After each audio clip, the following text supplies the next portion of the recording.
Hi there, it's Mackenzie with WTI.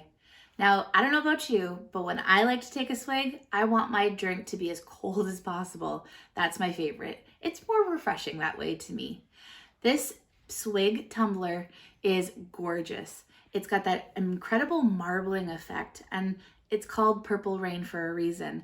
The purple colors mixed with the gold feels like luxury to me.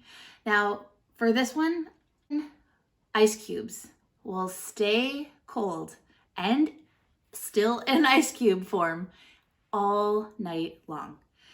You will never have to worry about the heat of the summer getting to you in your refreshing drink of choice. I think this is an excellent choice. And honestly, the top is so easy, and you know that's a good seal in there, but it has a good tight suction on the lid as well. Perfect spot enough available for a straw to put in if that's your choice. But I'm a big girl. I like a big cup. So this is a good choice for me. I know it will be for you. And that's my point of view.